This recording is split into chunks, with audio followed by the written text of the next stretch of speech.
నిధి తల బాగా పైకెత్తి చూస్తూ స్థలాన్ని నిర్ధారించుకొని ఒకచోట నిల్చున్నాడు. అతని చేతులు ముందుకు సాగాయి. పాదాలు ఎడంగా జరిగాయి. యువతీ యువకుల బరువును మోయడానికి తన శరీరాన్ని సన్నద్ధం చేస్తూ కండరాలని బిగించాడు నిధి. తల పైకెత్తి చూశాడు. అతని కళ్ళు ఆశ్చర్యంతో కొద్దిగా విచ్చుకున్నాయి. కొండ మీద నుండి దూకేసిన యువతీ యువకుడు ఇద్దరూ నెమ్మదిగా గాలిలో తేలుతున్నట్టు క్రిందికి జారుతున్నారు. ఇద్దరూ ఒకరినొకరు గట్టిగా పట్టుకున్నారు. యువతి వైపు పసుపు పచ్చ వస్త్రం, యువకుడి వైపు తెల్లటి వస్త్రం రెక్కల్లా గాలిలో తేలుతున్నాయి. భూమి వైపు క్రిందికి మహావేగంతో, కళ్ళు చెదిరే వేగంతో రాలిపోకుండా వాళ్ళు నేల మీదకి రాలుతున్న జంట పక్షుల్లా నిదానంగా ఎలా రాగలుగుతున్నారు? ఆశ్చర్యం నిధి నుండి రెప్పపాటును దూరం చేసింది. వాళ్లనే చూస్తూ వాళ్ల పతనాన్ని కొలత వేస్తూ అటు ఇటు సర్దుకున్నాడు నిధి. క్షణాలు గడుస్తున్నాయి. సమీపిస్తున్న ఇద్దరి శరీరాలను చూస్తూ నిధి చేతుల కండరాలని ఇంకా బిగించాడు. కళ్ళు మూసుకొని నేలకు అభిముఖంగా వస్తున్న యువతీ యువకుడు నిధి చేతుల మీద పడిపోయారు. ఇద్దరి బరువుని భరించే ప్రయత్నంలో కొద్దిగా క్రిందకు వాలి నిలదొక్కున్నాడు నిధి. సమతలంగా ఉన్న రాతి బండ మీదికి దించారు. నెమ్మదిగా ఇద్దరిని వెల్లకిలా తిప్పాడు. ఇద్దరి కళ్ళు ఇంకా మూసుకునే ఉన్నాయి. ఇద్దరూ శ్వాసక్రియ జరుపుతున్నారు. నిధి తేలిగ్గా ఊపిరి పీల్చుకున్నాడు. అనిల అతని దగ్గరగా వచ్చింది. నిధి ఆత్రంగా చుట్టూ పరికించి చూశాడు. అతని కళ్ళు మెరిశాయి. కొంచెం దూరంలో బండ దోసిరిలా తగ్గి ఉంది. అందులో నీళ్లు సూర్యకాంతిలో మెరుస్తున్నాయి. ఉత్తరీయాన్ని తీసి అనిలకు అందించాడు. అనిలా, అదిగో అక్కడ నీళ్లున్నాయి. దీని నీళ్లలో ముంచి తీసుకురా. అనిల ఉత్తరీయం అందుకుని వేగంగా వెళ్ళింది. నిధి ఇంకా స్పృహలేని స్థితిలోనే ఉన్న యువతీ యువకుడిని ఒక్కసారి చూసి ఏటవాలుగా ఉన్న బండను పరికించాడు. అక్కడక్కడ ఎర్రటి మరకలున్నాయి. బండ చాలా నునుపుగా బాగా ఏటవాలుగా ఉంది. జారుతున్న పాదాలను బొటనవేలుతో నిలువరిస్తూ నిధి క్రిందికి చూశాడు. క్రింద 20 అడుగుల క్రింద ఏదో జలాశయం ఉంది. అందులోంచి నీళ్లు వెడల్పుగా బయటికి ప్రవహించుకుపోతున్నాయి. నిధి కళ్ళు చిట్లించాడు. నీటిలో నీటి మడుగులో 4 మొసళ్ళు సంచరిస్తున్నాయి. నిధి, ఇవిగో నీళ్లు, అనిల కంఠం హెచ్చరించింది. నిధి దగ్గరగా వెళ్ళి ఉండ చుట్టుకుని నీళ్లు ఓడుతున్న ఉత్తరీయాన్ని చూస్తూ దోసిలి పట్టాడు. నీళ్లు దోసిట్లో పడేలా పిండు అనిలా అన్నాడు. క్షణంలో దోసిలి నిండింది. నిధి యువతీ యువకుడి తలల దగ్గరగా కూర్చున్నాడు. దోసిట్లోని నీళ్లను వాళ్ల ముఖాల మీద చిలకరించాడు. అనిల దగ్గరగా వచ్చింది. ఆమె తన చేతుల్లోని పిండుతున్న నీళ్లను యువతీ యువకుల ముఖాల మీద చిలకరిస్తూ నిధి స్పృహ తెప్పించే ప్రయత్నం చేస్తున్నాడు. కొంచెం ఎడంగా జరిగి అనిల వైపు చూశాడు. వీళ్ల స్థితి ఏదో విచిత్రంగా ఉంది అన్నాడు సాలోచనగా. ఏం? అనిల ప్రశ్నించింది. నువ్వు చూశావుగా, ఇద్దరూ కొండ మీద నుంచి దూకేశారు. దూకేశాక క్షణాల్లో నేల మీదకి దూసుకురావాలి. అలా రాలేదు అంటే ఆ విధంగా పడిపోలేదు. రెక్కలు కదిలిస్తూ నేల మీదకి వాలే పక్షుల్లా నెమ్మదిగా నెమ్మదిగా క్రిందికి వచ్చారు. అందుకు కారణం నేనే. అనిల చిరునవ్వు నవ్వింది. నిధి ఆశ్చర్యంగా చూశాడు. నువ్వు వాళ్ళని కాపాడాలనుకున్నావని గ్రహించాను. వాళ్ళు అపాయకరంగా క్రిందకు దూసుకుంటూ రాకూడదని, గాలిని పైకి తోస్తూ వాళ్ల పతనాన్ని నిలువరించాలని అనుకున్నాను. నిజంగా? నిధి కంఠంలో ఆశ్చర్యం. నాది వాయువు అంశ కదా, నా సంకల్పం నెరవేరుతుందో లేదో నాకు తెలియదు అనుకున్నాను. అప్రయత్నంగా నా కోరిక ఫలించినట్టుంది. నిధి ఆమె వైపు ఉద్రేకంగా చూశాడు. మానవ శరీరం ధరించిన నువ్వు నీ మౌలిక శక్తిని నీతో తెచ్చుకున్నట్టున్నావు.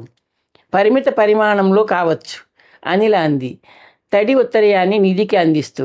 నిధి తడి ఉత్తరీయంతో ఇద్దరి ముఖాలను అద్దుతూ ఉండిపోయాడు. నుదుర్లు తుడిచాడు. ముంజేతుల మీద, గొంతు కల క్రింద మెరుస్తున్న చెమట బిందువుల్ని తుడిచాడు. అనిల పైట కొంగును 2 చేతులతో పట్టుకుని యువతీ యువకుడి ముఖాలకు గాలి సోకేలా విసరసాగింది. ఇద్దరి నడుముల్ని చుట్టుకుని ఒక్కటిగా బంధించిన యువకుడి ఉత్తరీయాన్ని విప్పేశాడు నిధి. అతని చూపులు వాళ్ల ముఖాల మీదే ఉన్నాయి. క్షణాలు గడుస్తున్నాయి. ఇద్దరూ ఒకటే అని లోకానికి చెప్పడానికా అన్నట్టు యువతీ యువకుడు ఒకేసారి రెప్పలు టపటపలాడించి కళ్ళు తెరిచారు. దగ్గరగా కూర్చున్న నిధిని, కొంగుతో గాలి విసురుతున్న అనిలను అయోమయంగా చూశారు. ఇది ఇది స్వర్గలోకమా, నరకలోకమా? యువకుడు తడబడుతూ అడిగాడు. నిధి చిరునవ్వు నవ్వాడు. రెండూ కాదు, భూలోకం. మోచేతుల్ని బండ మీద ఆంచి లేచే ప్రయత్నం చేశాడు యువకుడు. నిధి సాయం చేశాడు. యువకుడు కూర్చుని 2 చేతులతో ముఖాన్ని రుద్దుకున్నాడు. నిధి సహాయంతో యువతి కూడా కూర్చుంది. ఇద్దరూ అయోమయంగా పరిసరాల్ని గుడ్లు పెకలించుకొని చూస్తున్నారు. తలలు వెనక్కి వాల్చి కొండకొమ్మని చూశారు. తాము చావలేదని మెల్లిమెల్లిగా వాళ్ళకి అర్థమవుతోంది. ఇద్దరి పెదవులు అదురుతున్నాయి. మీరు మరణించలేదు, నిధి అన్నాడు. అంత ఎత్తు నుండి దూకేశాం, ఎలా బ్రతికాం? యువకుడు అడిగాడు. మీరు రాతి మీద పడిపోకుండా ఈయన పట్టుకున్నారు, అనిల సమాధానం చెప్పింది. నిజమా? నిజంగా మేం చచ్చిపోలేదా? యువతి వణికే కంఠంతో అడిగింది.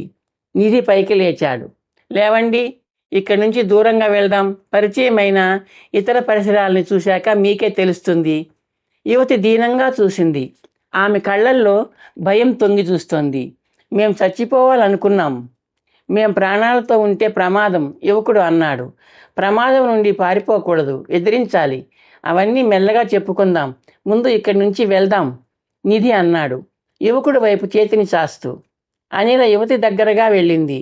కిందికి వంగి ఆమె చేతిని పట్టుకుంది. యువతి తలపైకెత్తి నీళ్లు నిండిన కళ్ళతో చూసింది.